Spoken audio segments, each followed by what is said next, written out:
Jared and I were at this dinner party just last weekend. It's an extremely ordinary event, it has to be said.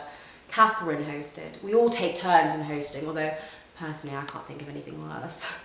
Trying to collate this big, bold, extravagant meal, I can't do it. I simply cannot do it. I don't need to show off how well I can use balsamic vinaigrette and goat's cheese sprinkled with pecans all in one dish.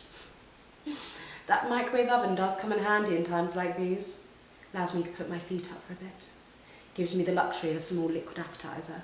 You know, loosen me up before everyone arrives. Anyway, I digress. So where was I? Yes,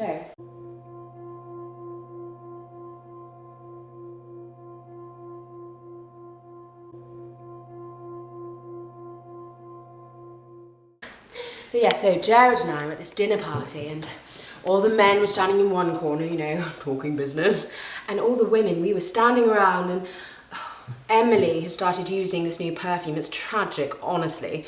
You wouldn't say it to her face, obviously, but it smelled like she'd run headfirst through a field, I imagine full frontal nudity and all the rest of it, had pulled up rotting daisies, stewed them in a festering pond, and then dipped them in the one and only Bomberman strawberry conserve.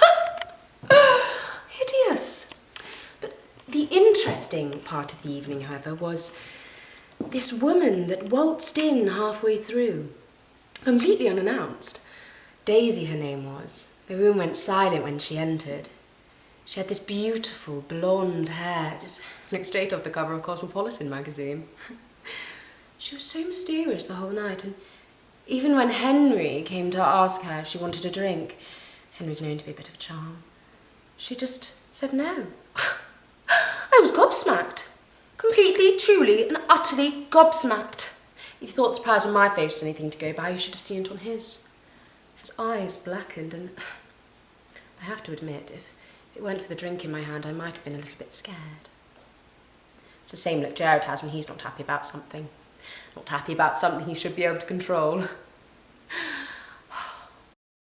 Jared can be so manly like that. Always has to get what he wants and won't stop until he does. Quite impressive, actually, how quickly a man can change.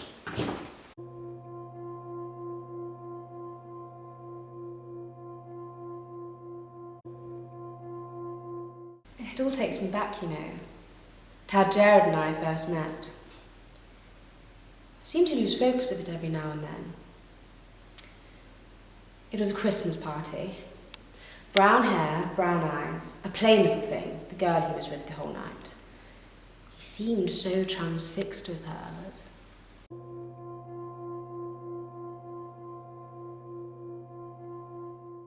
He kept pushing her hair back and whispering things in her ear. I can't remember if she smiled or not. Occasionally, he would look over at me, never directly, just over the top of his glass, always filled with rum, on the rocks. One day, I received a letter. No address, nothing, just my initials, M.R., Margaret Rockwell. Naturally, I tore open the letter and it was from him. It said nothing of relevance, just, you looked lovely at the dinner the other night. I thought it rather odd. I didn't know whether I should be flattered or embarrassed. Frightened even that he'd sent me this letter and turned up at my door without anyone telling him where I lived.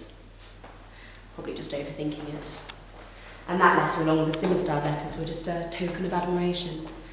A romantic gesture, if you like. And then we got married. Did I do it for love? Did I do it out of fear that no one would ever show me attention again? Who knows?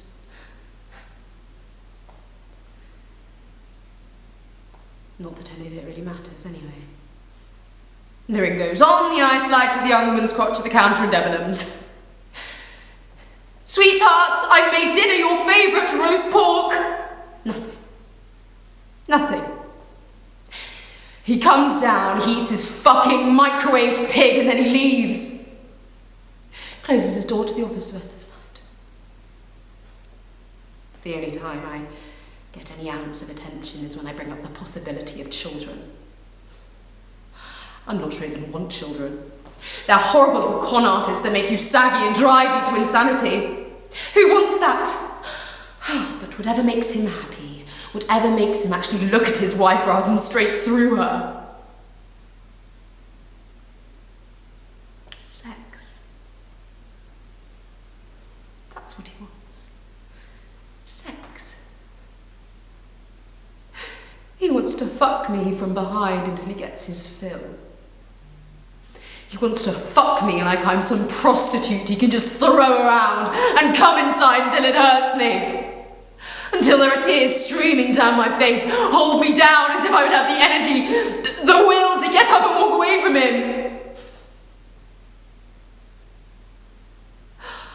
Maybe it would all stop if I could just give him a child.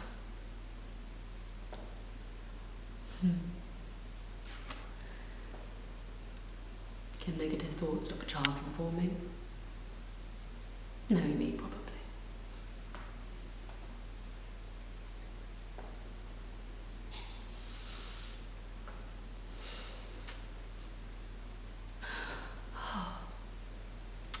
Can't women be so sensitive sometimes?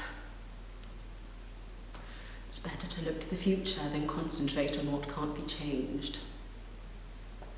That's the perfect remedy for depression. And no one needs another depressed housewife, do they? Maybe I should just get myself in a room with lots of other women.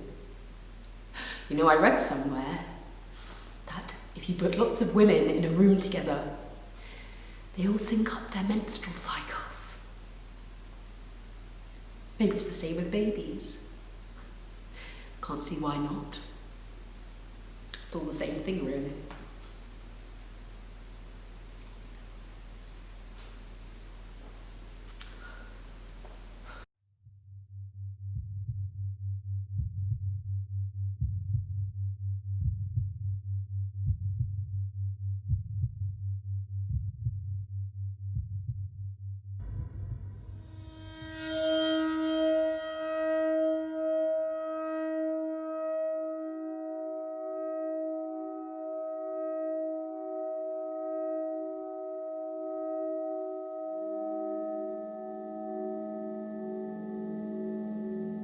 Don't you think it's strange? At 5, a boy hitting doesn't cause outrage.